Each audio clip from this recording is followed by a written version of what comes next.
أعوذ بالله من الشيطان الرجيم. بسم الله الرحمن الرحيم.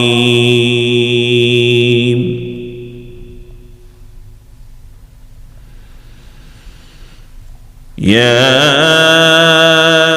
أيها الذين آمنوا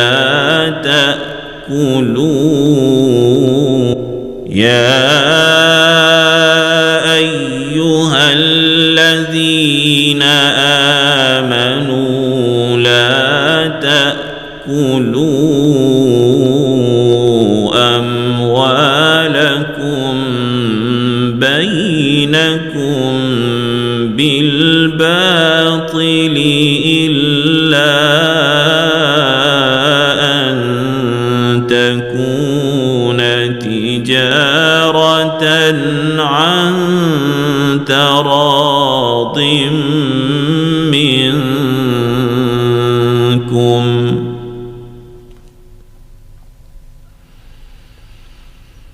ولا تقتلوا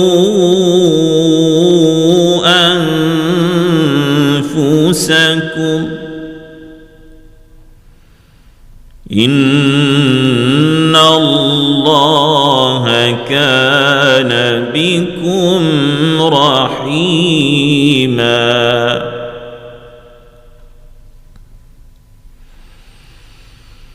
ومن يفعل ذلك عدوانا وظلما فسوف نصليه نارا وكان ذلك على الله يسيرا.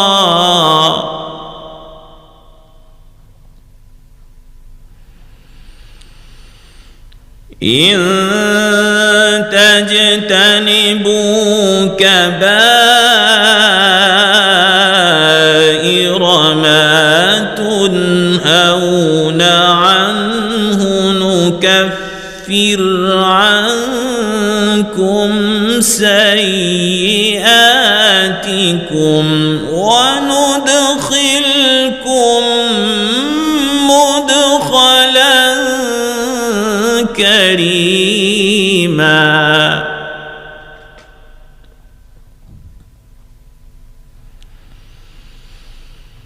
ولا تتمنوا ما فضل الله به بعضكم على بعض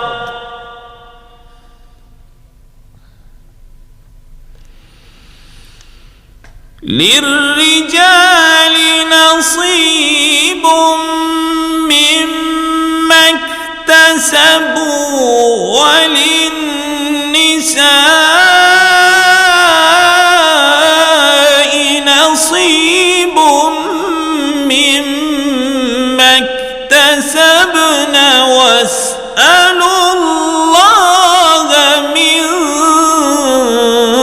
فضله إن الله كان بكل شيء عليما.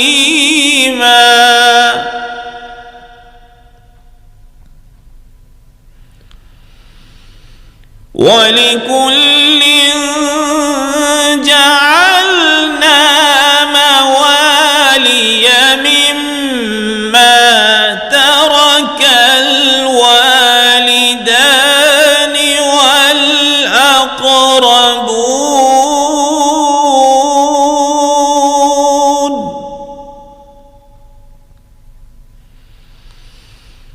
والذين عقدت أيمانكم فآتوهم نصيبهم إن الله كان شيء شهيدا.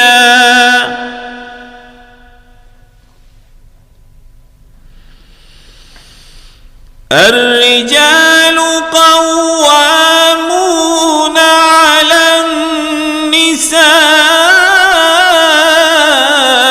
بما فضل الله بعضهم على بعض وبما أنفقوا من أموالهم.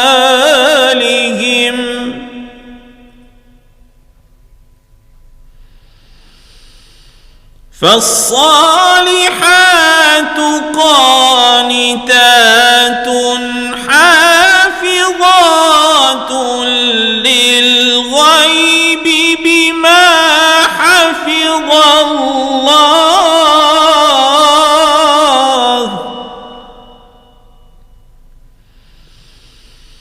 واللاتي تخافون نشوزهن فعظوهن واهجروهن في المضاجع واضربوهن.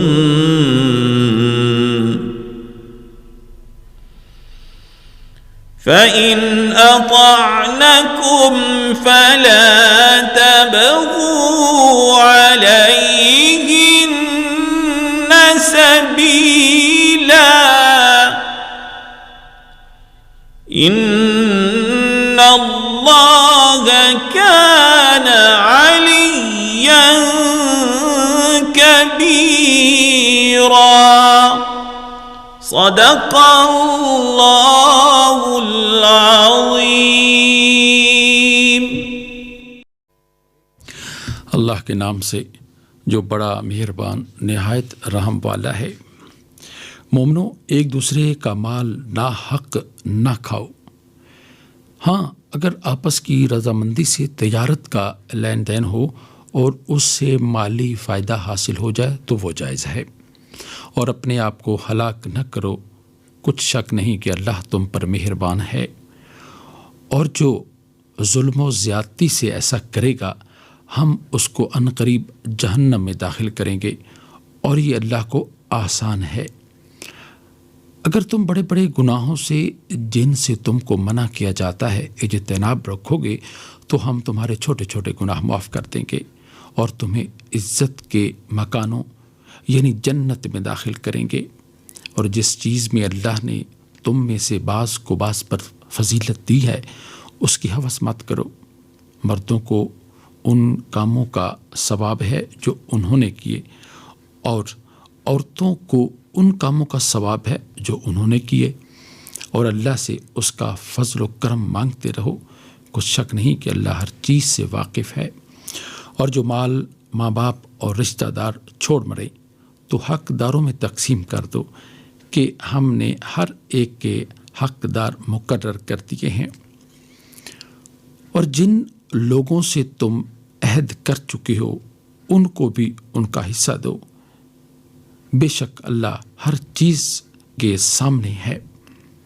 مرد عورتوں پر حاکم ہے اس لیے کہ اللہ نے بعض کو بعض سے افضل بنایا ہے، اور اس لیے بھی کہ مرد اپنا مال خرچ کرتے ہیں تو جو نیک بیویاں ہیں وہ مردوں کے حکم پر چلتی ہیں اور ان کے پیٹھ پیچھے اللہ کی حفاظت میں مال و آبرو کی خبرداری کرتی ہیں.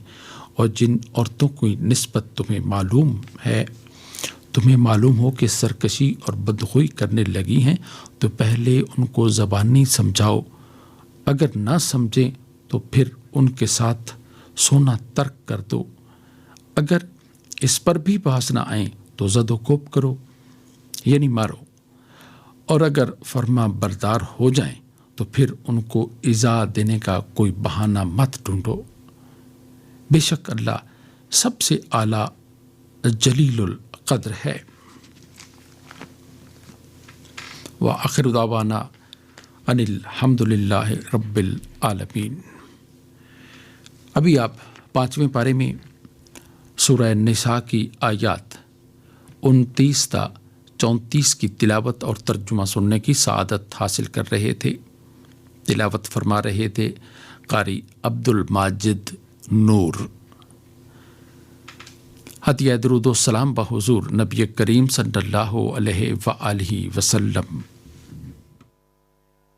اللهم صل على محمد اللهم صل على محمد وعلى آله وصحبه وسلم اللهم صل على محمد اللهم صل على محمد وعلى آله وصحبه وسلم اللهم صل على محمد اللهم صل على محمد وعلى آله وصحبه وسلم۔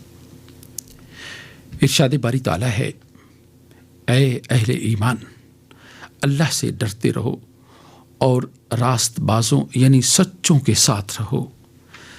حمد و ثنائے رب جلیل۔ تو ہے جو نظام ہستی، کوئی تو ہے جو نظام ہستی چلا رہا ہے، وہی خدا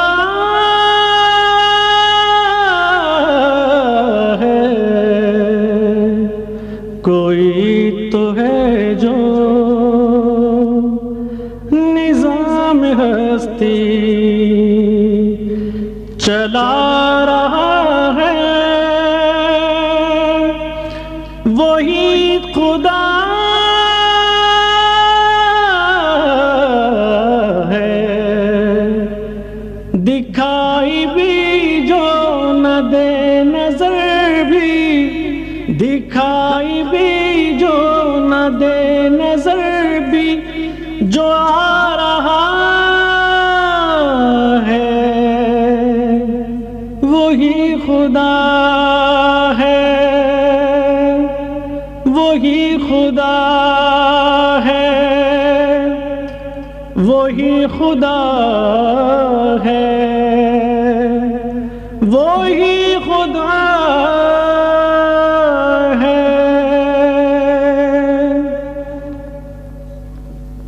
نظر بھی رکھیں سماتے بھی، وہ جان لیتا ہے نیتیں بھی، نظر بھی رکھیں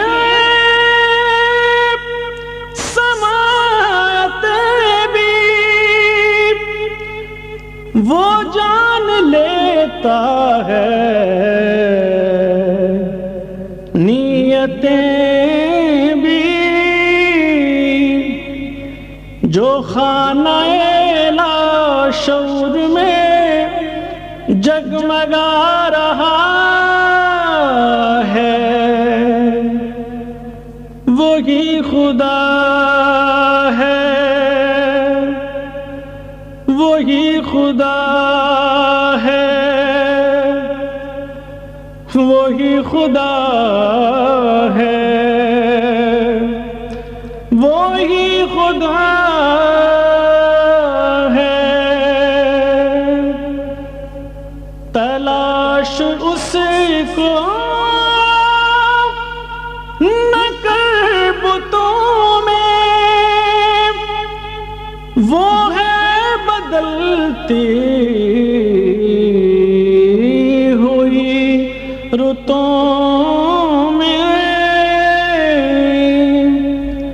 تلاش اس کو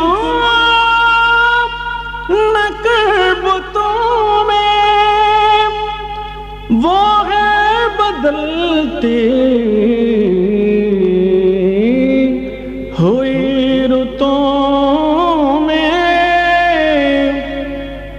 جو دن کو رات اور رات کو دن بنا رہا ہے، وہی خدا ہے، وہی خدا ہے، وہی خدا ہے، وہی خدا ہے۔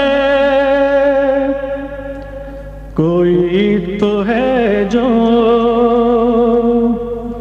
نظام ہستی ہو، کوئی تو ہے جو نظام ہستی چلا رہا ہے، وہی خدا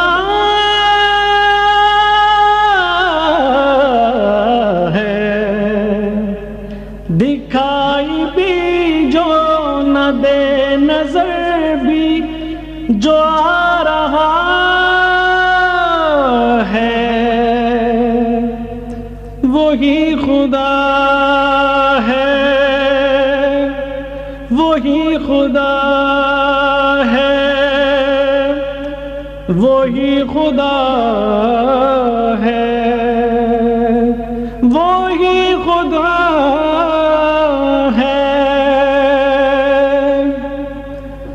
نظر بھی رکھے سماعت بھی وہ جان لیتا ہے، نیتیں بھی نظر بھی رکھے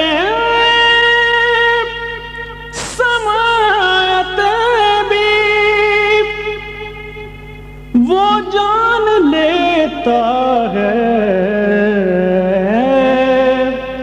نیتیں بھی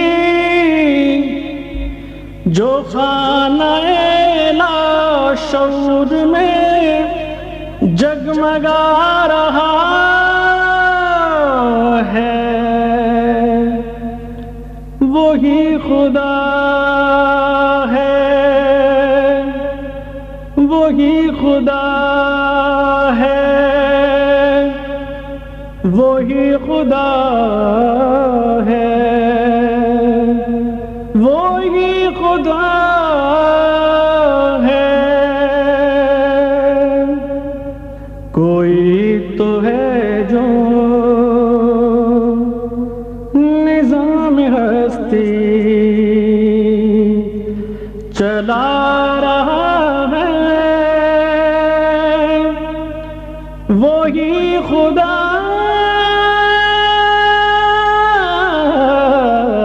ہے، دکھائی بھی جو نہ دے نظر بھی جو آ رہا ہے،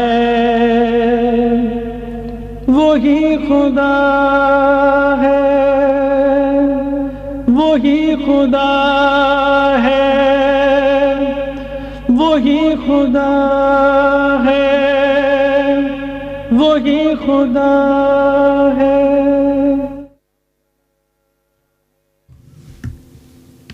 مظفر وارسی کا حمدیہ کلام پیش کر رہے تھے خورشید احمد۔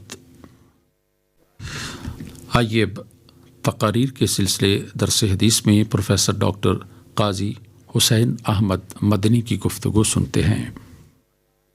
بسم اللہ الرحمن الرحیم، نحمدہ ونصلی ونسلم علی رسولہ الکریم، اما بعد، بسم اللہ الرحمن الرحیم۔ یسألونک ماذا ينفقون قل ما انفقتم من خیر فللوالدین والاقربین والیتامى والمساکین وابن السبیل۔ ترجمہ کنز الایمان شریف۔ تم سے پوچھتے ہیں کہ کیا خرچ کریں، تم فرماؤ جو کچھ مال نیکی میں خرچ کرو تو وہ ماں باپ اور قریب کے رشتہ داروں اور یتیموں اور محتاجوں اور راہگیروں کے لیے ہے۔ سامعین محترم، ہماری گفتگو کا عنوان ہے کاروبار کی نزاکت۔ اپنے رشتہ داروں کے ساتھ صلہ رحمی کرتے ہوئے راہ خدا میں خرچ کیجیے۔ صلہ رحمی کا حکم بھی خود اللہ تعالیٰ نے قرآن مجید فرقان حمید برہان رشید میں ارشاد فرمایا ہے، جیسا کہ مذکورہ آیہ مبارک گزری۔ نیز احادیث مبارکہ میں بھی اس کے بہت سے فضائل اور مناقب بیان کیے گئے ہیں۔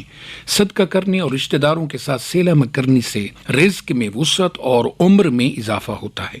فرمان مصطفیٰ صلی اللہ علیہ وآلہ وسلم ہے، جو چاہتا ہے کہ اس کے رزق میں وسعت، مال میں برکت اور اپنے رشتہ داروں سے نیک سلوک کرے۔ ایک اور مقام پر ارشاد ہے، بے شک صدقہ اور صلہ رحمی ان دونوں سے اللہ تعالیٰ انسان کی عمر بڑھا دیتے ہیں اور بری موت کو دفع فرما دیتے ہیں۔ اپنے اہل و عیال کی کفالت کر کے راہ خدا میں خرچ کیجیے۔ اہل خانہ پر خرچ کرنے کے احادیث مبارکہ میں بہت سے فضائل ہیں۔ جو ثواب کی نیت سے اپنے اہل خانہ پر خرچ کرے تو یہ بھی صدقہ ہے۔ بندے کے میزان میں سب سے پہلے اہل و عیال پر خرچ کیے گئے مال کو رکھا جائے گا۔ سب سے افضل دینار وہ ہے جسے بندہ اپنے گھر والوں پر خرچ کرے۔ یتیموں مسکینوں سے حسن سلوک کر کے راہ خدا میں خرچ کر دیجیے۔ فرمان مصطفیٰ صلی اللہ علیہ وآلہ وسلم ہے، میں اور یتیم قیامت کے دن ایسے ہوں گے جیسے دو انگلیاں اکٹھی ہیں، تو لہٰذا یتیم کی کفالت کرو۔ ایک اور حدیث پاک میں فرمایا، بیوہ اور مسکین کی امداد اور خبر گیری کرنے والا اللہ عز و جل کی راہ میں جہاد کرنے والے کی طرح ہے۔ ایصال ثواب کر کے راہ خدا میں خرچ کیجیے۔ ایصال ثواب بھی راہ خدا میں خرچ کرنے کا ایک بہترین مصرف ہے۔ حضرت سیدنا سعد بن عبادہ رضی اللہ تعالی عنہ کی والدہ ماجدہ کا انتقال ہو گیا۔ انہوں نے بارگاہ رسالت میں عرض کی، یا رسول اللہ، سعد کی اماں کا انتقال ہو گیا ہے، ان کے لیے میں کیا صدقہ کروں اور کون سا صدقہ افضل ہے؟ نبی کریم رؤوف الرحیم تاجدار مدینہ سرور قلب و سینہ حضرت محمد مصطفیٰ احمد مجتبیٰ علیہ تحیت و تسلیم والصلاۃ نے فرمایا، پانی۔ انہوں نے ایک کنواں کھدوایا اور کہا، یہ ام سعد کے لیے ہے، یعنی اس کا ثواب میری ماں کو پہنچے۔ ایصال ثواب کے لیے خرچ کرنے کی مختلف صورتیں ہو سکتی ہیں۔ اپنے مرحوم کی ارواح کے لیے اللہ عز و جل اور اس کے حبیب صلی اللہ علیہ وآلہ وسلم کی رضا اور اجر و ثواب کے لیے اپنے گھر والوں، رشتہ داروں، شرعی فقیروں، مسکینوں، یتیموں، مسافروں، غریبوں اور دیگر مسلمانوں پر اور ہر جائز نیک کام یا نیک جگہوں میں حلال اور جائز مال خرچ کرنا راہ خدا میں خرچ کرنا کہلاتا ہے۔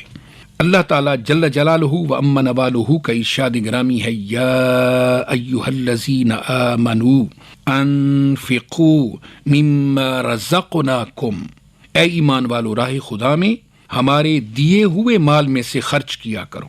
حدیث مبارکہ میں ہے، راہ خدا میں خرچ کرنے والا قابل رشک ہے۔ حضرت سیدنا سالم رضی اللہ تعالی عنہ اپنے والد سے روایت کرتے ہیں، حضور نبی رحمت شفیع امت صلی اللہ علیہ وآلہ وسلم نے فرمایا، حسد یعنی رشک نہیں مگر دو آدمیوں کے معاملے میں۔ پہلا وہ شخص جسے اللہ عز و جل نے قرآن کریم کا حافظ اور عالم بنایا اور وہ دن رات علم دین کی خدمت سے منسلک ہے۔ دوسرا وہ شخص جسے اللہ تعالیٰ نے مال و دولت عطا فرمایا اور وہ دن رات راہ خدا میں خرچ کرتا ہے۔ راہ خدا میں اپنا جائز اور حلال مال خرچ کرنا بعض صورتوں میں فرض ہے، بعض میں واجب ہے اور بعض میں مستحب ہے۔ راہ خدا میں خرچ کا ذہن بنانا اور خرچ کرنے کے لیے 14 طریقے اپنائے جاتے ہیں۔ راہ خدا میں خرچ کرنے کے دنیاوی اور اخروی فوائد کو پیش نظر رکھتے ہوئے راہ خدا میں مسلمانوں پر اپنا پاکیزہ مال صدقہ کریں۔ خیرات کر کے خرچ کرنے والوں کے لیے حضرت مولانا قاضی منظور احمد رحمۃ اللہ تعالی علیہ فرماتے ہیں، احادیث مبارکہ سے تقریباً 25 فوائد ذکر کیے گئے ہیں۔ اللہ عز و جل کے حکم سے بری موت سے بچیں گے، 70 دروازے بری موت کے بند ہو جائیں گے، عمریں زیادہ ہوں گی، ان گنت اللہ تعالیٰ عطا فرمائے گا، رزق حلال میں مال میں وسعت بھی ہوگی، کثرت بھی ہوگی، اور اس کی عادت سے کبھی کبھی کوئی شخص محتاج نہیں ہوگا۔ اللہ تعالیٰ سے دعا ہے اللہ تعالیٰ ہم سب کو علم با عمل نصیب فرمائے، سیرت نبوی صلی اللہ علیہ وآلہ وسلم پر عمل پیرا ہونے کی توفیق عطا فرمائے۔ وآخر دعوانا ان الحمد للہ رب العالمین۔ تقاریر کے سلسلے درس حدیث میں گفتگو کر رہے تھے پروفیسر ڈاکٹر قاضی حسین احمد مدنی۔ حضور نبی کریم صلی اللہ علیہ وآلہ وسلم نے ارشاد فرمایا، بیواؤں اور یتیموں کی پرورش کرنے والا قیامت کے روز میرے قریب ہوگا۔ باغ جنت میں نرالی چمنارائی ہے، باغ جنت میں نرالی چمنارائی ہے، کیا مدینے پہ فدا ہو کے بہار آئی ہے،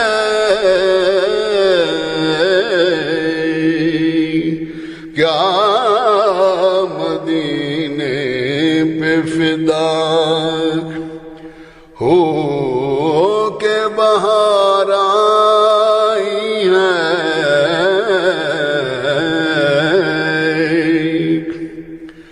ان کے گیسو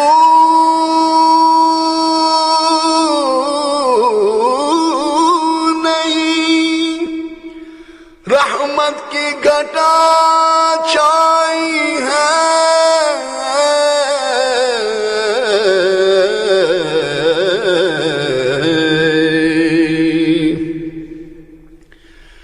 ان کے گیسو نہیں رحمت کی گھٹا چھائی ہے،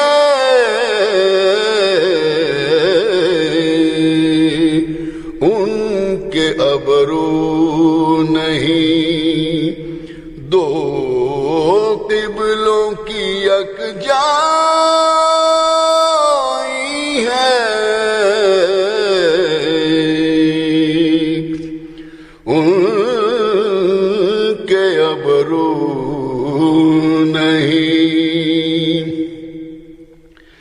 دو قبلوں کی یکجائی ہے،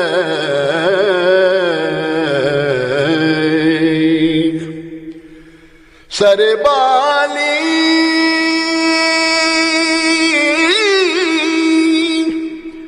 انہیں رحمت کی گھٹا لائی ہے،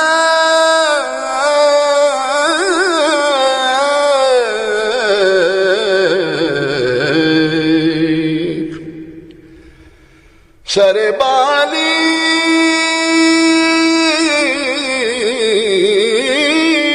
انہیں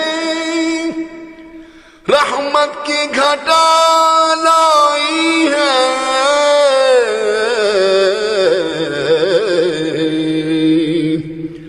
حال بگڑا ہے تو بیمار کی بنائی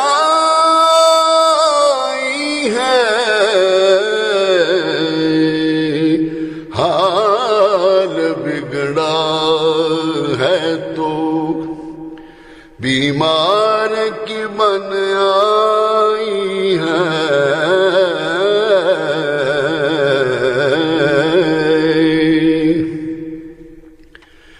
جس کے ہاتھوں کے بنائے ہوئے ہیں حسن و جمال،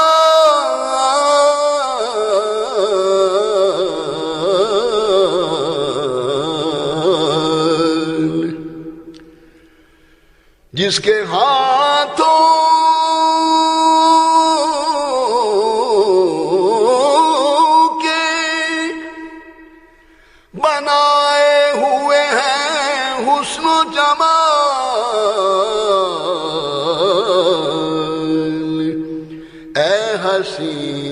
تیری ادا، اے ہنسی تیری ادا، اس کو پسند آئی ہے، اے ہنسی تیری ادا۔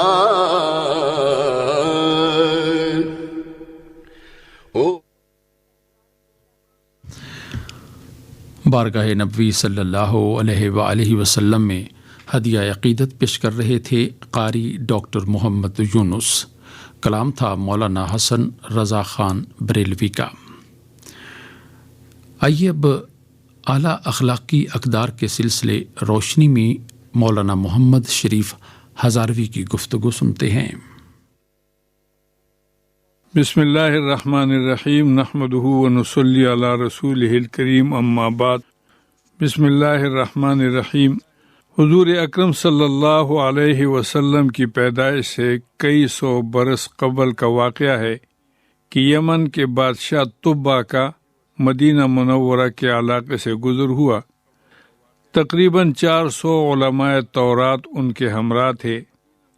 تمام علماء تورات نے بادشاہ سے درخواست کی کہ ہمیں یہیں رہنے کی اجازت مرحمت فرمائی جائے۔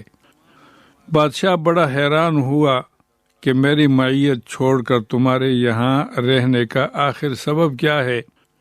علماء نے جواب دیا کہ صحف انبیاء میں یہ لکھا ہوا موجود ہے کہ آخر زمانے میں ایک نبی پیدا ہوں گے جن کا نام نامی محمد اور احمد ہوگا صلی اللہ علیہ وسلم، اور یہ سرزمین ان کا دارالہجرت ہوگی۔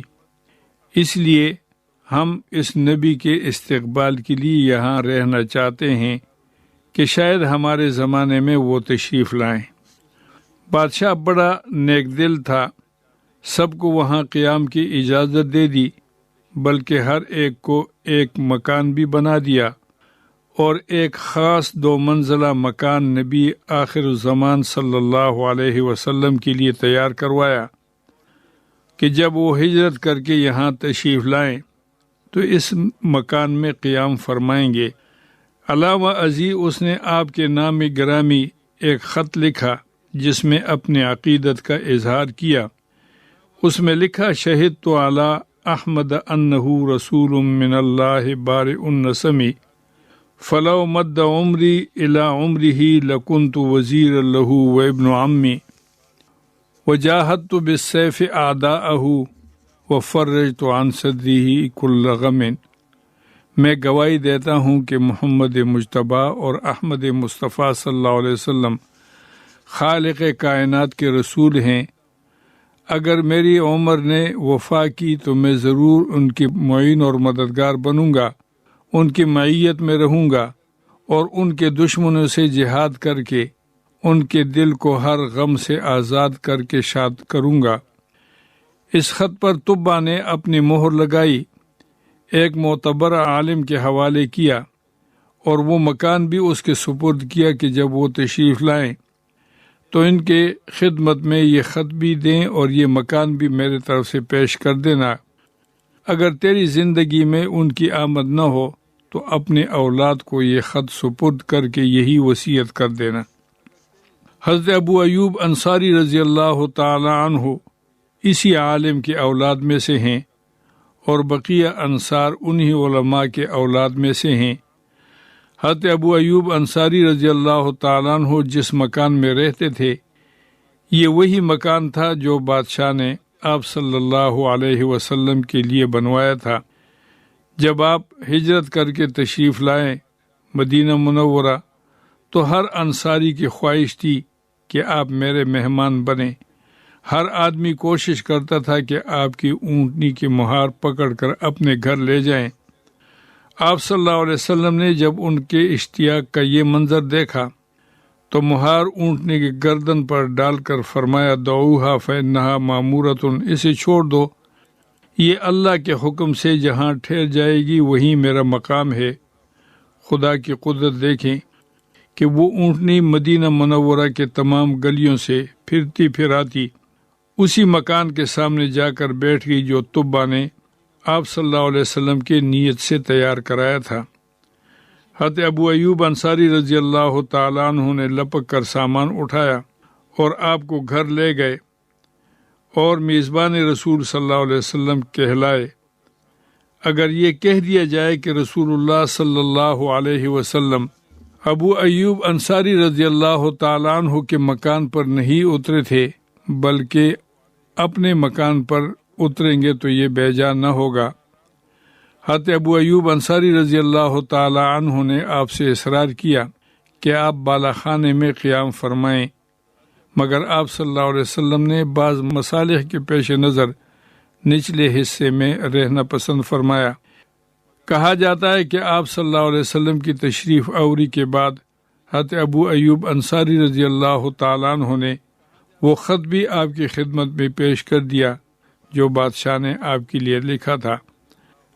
اب اس میں ایک یہ ہے کہ حضور اکرم صلی اللہ علیہ وسلم کی تشریف آوری کی پیش گوئی گزشتہ کتابوں میں بھی تھی، اور آپ صلی اللہ علیہ وسلم کے آمد سے کئی سو سال پہلے طبہ نے اسلام قبول کر لیا اور اللہ کے حکم سے اونٹنی مکان کے سامنے جا بیٹھی، اور حضرت ابو ایوب انصاری رضی اللہ تعالیٰ عنہ کی مہمان نوازی اور عقیدت مندی کا بھی اس میں ظہور ہوتا ہے کہ انہوں نے حضور صلی اللہ علیہ وسلم کے مہمان نوازی بھی کی اور عقیدت کا اظہار بھی کیا۔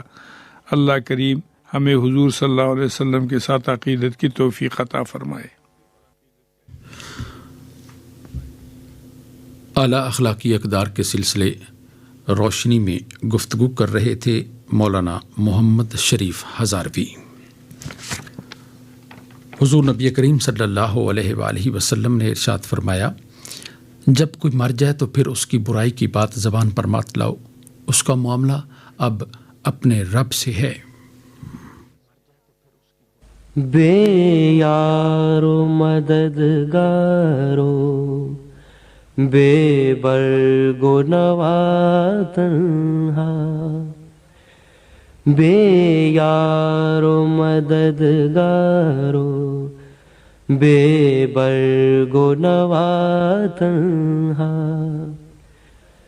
دنیا پہ ہوا حاوی ایک شخص کے تھا تنہا، بے یارو مددگارو بے برگو نوا تنہا، بے یارو مددگارو بے برگو نوا تنہا، سنگی نہ کوئی ساتھی دنیا سفیادہ تھی، سنگی نہ کوئی ساتھی دنیا سفیادہ تھی، سر کف پہ لیے نکلا ایک مرد خدا تنہا، بے یارو مددگارو بے برگو نوا تنہا، بے یارو مددگارو بے برگو نوا تنہا، تنہا اسے دیکھا ہے اے غار ہرا تو نے، اے غار ہرا تو نے، تنہا اسے دیکھا ہے اے غار ہرا تو نے، پایا ہے اسے تو نے اے کوہ صفا تنہا، اے کوہ صفا تنہا، بے یارو مددگارو بے برگو نوا تنہا، بے یارو مددگارو بے برگو نوا تنہا، پیغام لیے پہنچا اسلام لیے پہنچا، پیغام لیے پہنچا، اسلام لیے پہنچا، دنیا کے بیاباں میں ایک آبلہ پا تنہا، بے یارو مددگارو بے برگو نوا تنہا، بے یارو مددگارو بے برگو نوا تنہا، سنگی نہ کوئی ساتھی، دنیا صف آدھا تھی، سنگی نہ کوئی ساتھی، دنیا صف آدھا تھی، سر کف پہ لیے نکلا ایک مرد خدا تنہا، بے یارو مددگارو بے برگو نوا تنہا۔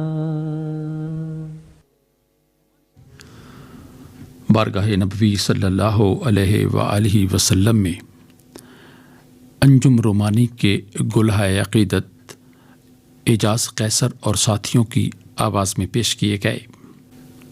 آپ نے پوچھا ہے، آپ کے دینی اور سماجی مسائل کا حل قرآن و سنت کی روشنی میں پیش کر رہے ہیں مولانا سلیم اللہ عبد الباقی خان۔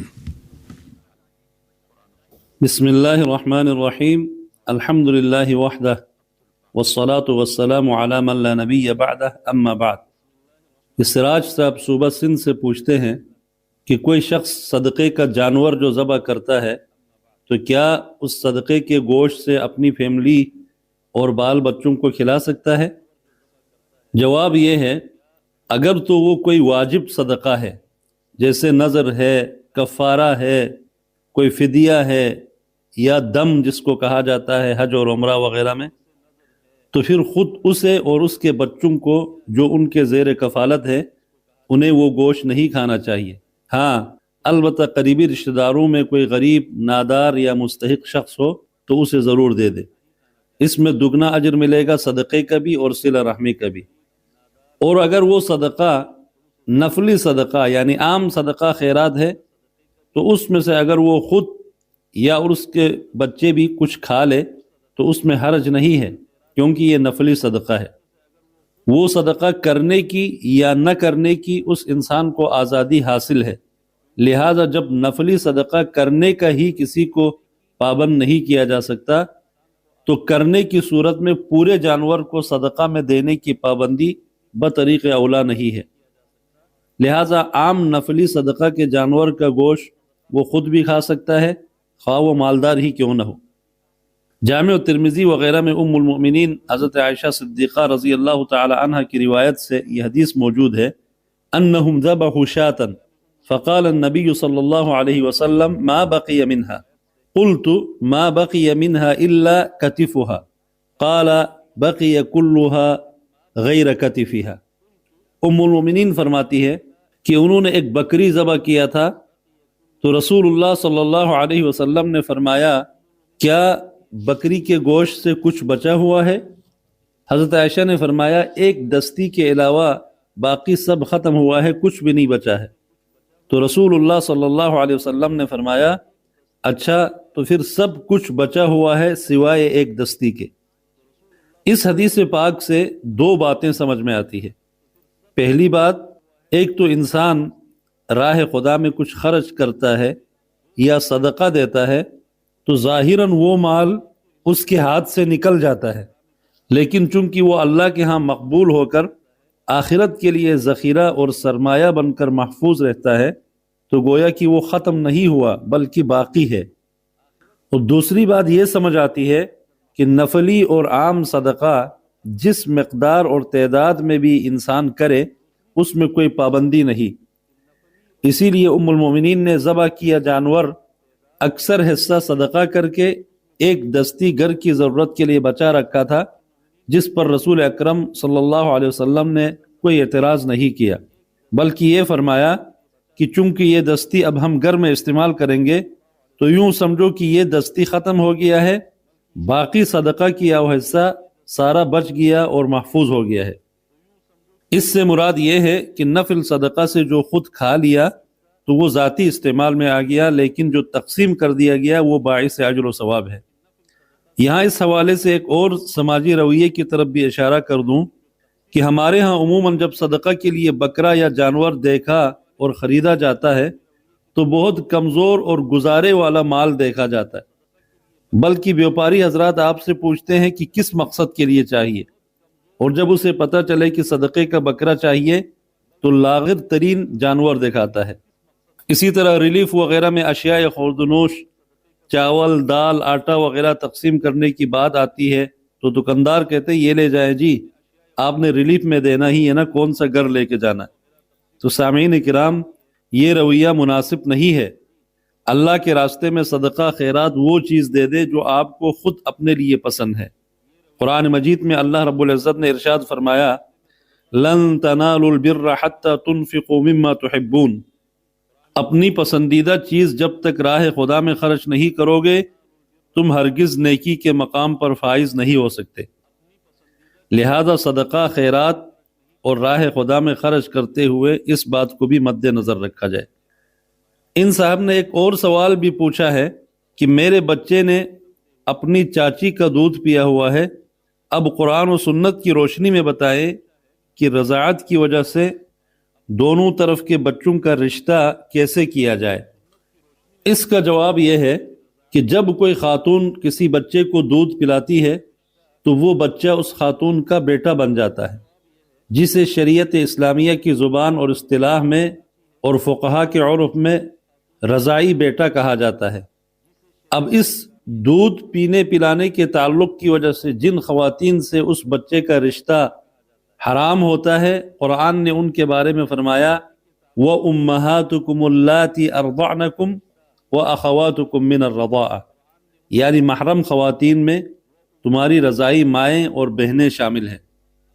صحیح مسلم کے اندر ام المؤمنین حضرت عائشہ صدیقہ کائنات رضی اللہ تعالی عنہا سے یہ حدیث مروی ہے کہ رسول اللہ صلی اللہ علیہ وسلم نے فرمایا فَإِنَّهُ يَحْرُمُ مِنَ الرَّضَاعَةِ مَا يَحْرُمُ مِنَ النَّسَبِ، یعنی رضاعت سے کسی بچے نے کسی خاتون کا دودھ پی لیا تو اس رضاعت سے وہ تمام رشتے حرام ہوتے ہیں جو نسب کے تعلق کی وجہ سے ہوتے ہیں۔ یہ اس بات کی دلیل ہے کہ نکاح کے سلسلے میں رضاعت کی حرمت نسب کی حرمت ہی کی طرح ہے کہ جس طرح انسان کے لیے اپنی حقیقی ماں، بہن، بیٹی، دادی، نانی، خالہ، پھوپھی، بتیجی، بانجی، پوتی، نواسی وغیرہ محرم رشتے ہیں، اسی طرح یہ رشتے رضاعت سے بھی محرم بنتے ہیں۔ رضاعت کا معاملہ بھی اسی طرح ہے۔ اور یہ بات بھی یہاں سمجھنا ضروری ہے کہ رضاعت اور دودھ کی حرمت کا جو تعلق ہے وہ صرف اسی بچے تک محدود ہے جس نے کسی خاتون کا دودھ پیا ہو۔ اس بچے کے لیے اس رضاعی ماں کے تعلق سے وہ سارے رشتے حرام ہیں جو نسب سے حرام ہے۔ البتہ اس بچے کے اگر اور بھائی ہے جن کا اس خاتون سے رضاعت کا کوئی تعلق نہیں ہے تو ان باقی بھائیوں کے لیے اس دودھ پلانے والی خاتون کی بیٹی یا پوتی، نواسی وغیرہ سے نکاح کرنا حرام نہیں ہے۔ واللہ تعالی اعلم۔ آپ نے پوچھا ہے، آپ کے دینی اور سماجی مسائل کا حل قرآن و سنت کی روشنی میں پیش کر رہے تھے مولانا سلیم اللہ عبد الباقی خان۔ سامعین، اگر آپ بھی اس سلسلے میں کوئی سوال پوچھنا چاہیں تو خط لکھنے کے لیے ہمارا پتہ نوٹ فرما لیجیے۔ انچارج پروگرام حی علی الفلاح، پوسٹ بکس نمبر 2010 یعنی 2010 ریڈیو پاکستان، اسلام آباد۔ قرآن حکیم اور ہماری زندگی کے سلسلے میں سورہ آراف کی آیات 159 تا 162 کے مضامین کے حوالے سے گفتگو کر رہے ہیں پروفیسر ڈاکٹر محمد الیاس۔ أعوذ بالله من الشيطان الرجيم بسم الله الرحمن الرحيم ومن قوم موسى أمة يهدون بالحق وبه يعدلون وقطعناهم 12 أسباطا أمما وأوحينا إلى موسى إذ استسقاه قومه أن اضرب بعصاك الحجر فانبجست منه 12 عينا قد علم كل أناس مشربهم وظللنا عليهم الغمام وأنزلنا عليهم المن والسلوى كلوا من طيبات ما رزقناكم وما ظلمونا ولكن كانوا أنفسهم يظلمون وإذ قيل لهم اسكنوا هذه القرية وكلوا منها حيث شئتم وقولوا حطة وادخلوا الباب سجدا نغفر لكم خطيئاتكم سنزيد المحسنين فبدل الذين ظلموا منهم قولا غير الذي قيل لهم فأرسلنا عليهم رجزا من السماء بما كانوا يظلمون صدق الله العظيم. اب آپ عربی الفاظ کے معنی سماعت فرمائیے. یہدونا فعل مضارع معروف صیغہ جمع مذکر غائب، اس کا معنی ہے وہ ہدایت کرتے ہیں. وقطعناہم ہم نے ان کو تقسیم کر دیا. اسباتن یہ سبتن کی جمع ہے، اس کا معنی ہے گروہ. استسقاہ یہ باب استفعال سے ہے. اس باب کی خصوصیت ہے طلب ماخذ، تو اس کا معنی ہوا انہوں نے موسیٰ علیہ السلام سے پانی طلب کیا. امبجست اس کا معنی ہے پھوٹ پڑے. اناسن یہ ناسن کی جمع ہے، اس کا معنی ہے لوگ. الغمام اس کا معنی ہے بادل. اسکنو یہ امر حاضر ہے، اس کا معنی ہے تم رہو. رجسن اس کا معنی ہے عذاب.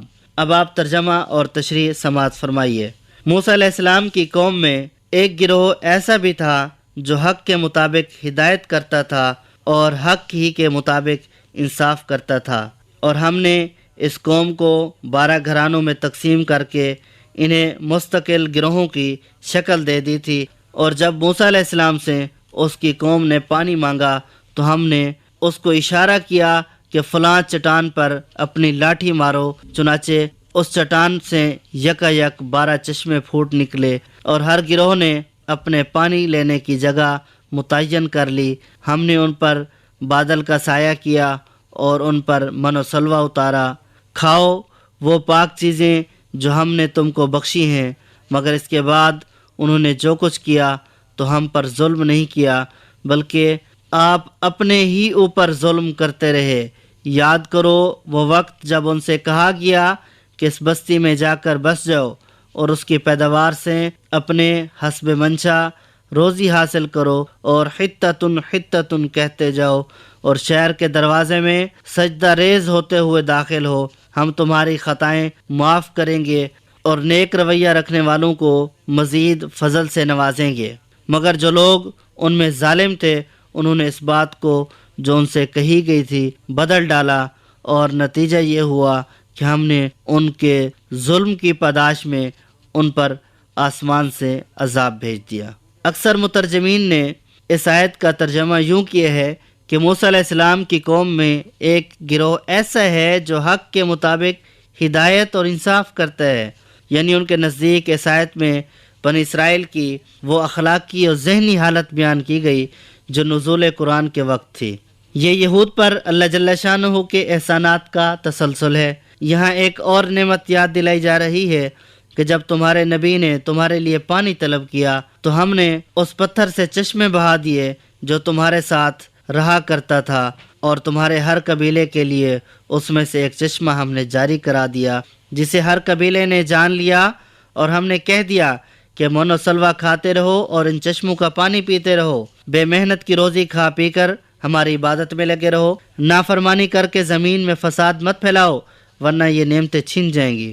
اسی طرح ان آیات میں اشارہ ہے بنی اسرائیل کی اس تنظیم کی طرف جس کی پوری تفصیل بائبل کی کتاب میں ملتی ہے۔ اس سے معلوم ہوتا ہے کہ حضرت موسیٰ علیہ السلام نے اللہ تعالیٰ کے حکم سے کوہ سینا کے بیابان میں بنی اسرائیل کی مردم شماری کرائی، پھر ان کے 12 گھرانوں کو جو حضرت یعقوب کے 10 بیٹوں اور حضرت یوسف کے 2 بیٹوں کی نسل سے تھے الگ الگ گروہوں کی شکل میں منظم کیا اور ہر گروہ پر ایک ایک سردار مقرر کیا تاکہ وہ ان کے اندر اخلاقی، مذہبی، تمدنی، معاشرتی اور فوجی حیثیت سے نظم قائم رکھے اور احکام شریعت کا اجرا کرتا رہے۔ نیز حضرت یعقوب علیہ السلام کے 12ویں بیٹے لاوی کی اولاد کو جس کی نسل سے حضرت موسیٰ اور ہارون تھے ایک الگ جماعت کی شکل میں منظم کیا تاکہ وہ ان سب قبیلوں کے درمیان شمع حق روشن رکھنے کی خدمت انجام دیتی رہے۔ امام ابن جریر نے اپنی تفسیر میں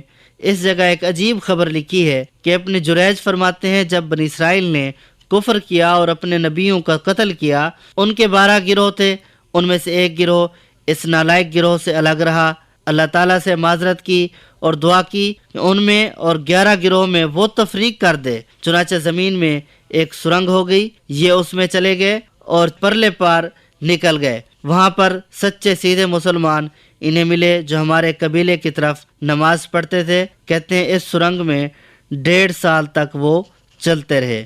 اوپر جس تنظیم کا ذکر کیا گیا ہے وہ من جملہ ان احسانات کی تھی جو اللہ تعالیٰ نے بنی اسرائیل پر کیے تھے۔ اس کے بعد اب مزید 3 احسانات کا ذکر فرمایا۔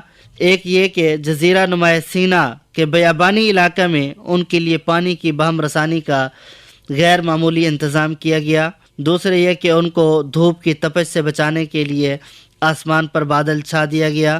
تیسرے یہ کہ ان کے لیے خوراک کی بہم رسانی کا غیر معمولی انتظام من و سلوا کے نزول کی شکل میں کیا گیا۔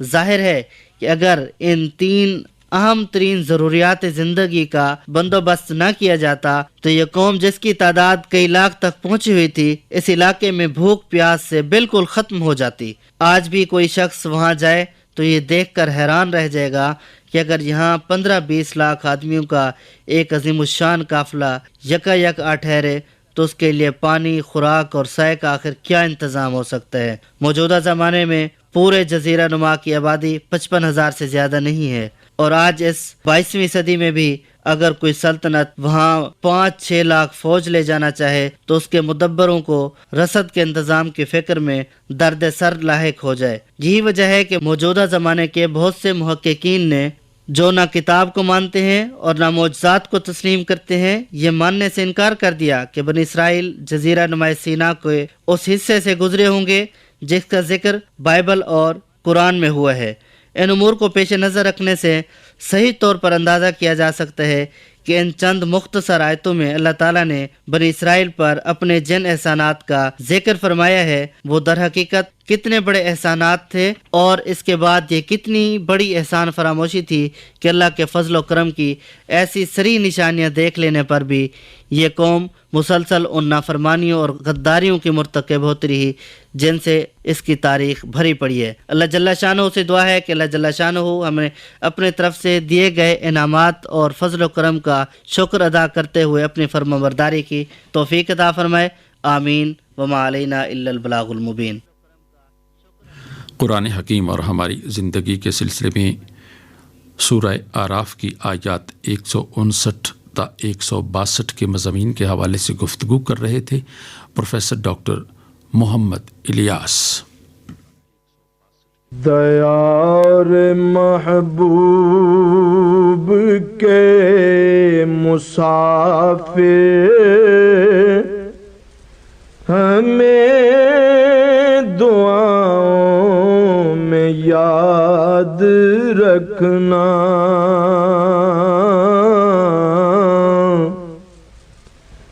دیار محبوب کے مسافر ہمیں دعاؤں میں یاد رکھنا جو دیکھنا دل کشا مناظر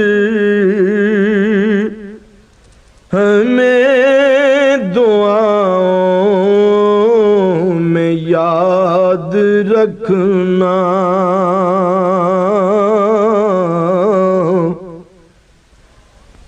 جو بالمقابل ہو باغ سلمیٰ نوازش مصطفیٰ کا عنوان جو بالمقابل ہو باغ سلمیٰ نوازش مصطفیٰ کا عنوان شگفتہ جب ہو ریاض خاطر ہمیں دعاؤں میں یاد رکھنا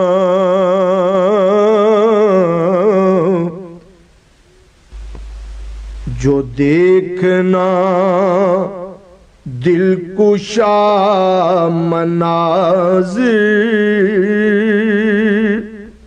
ہمیں دعاؤں میں یاد رکھنا نگاہ میں جب ہو سبز گنبد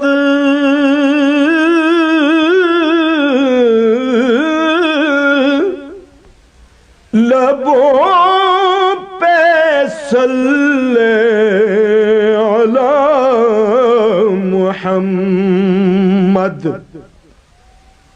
نگاہ میں جب ہو سبز گنبد لبوں پہ صلی علی محمد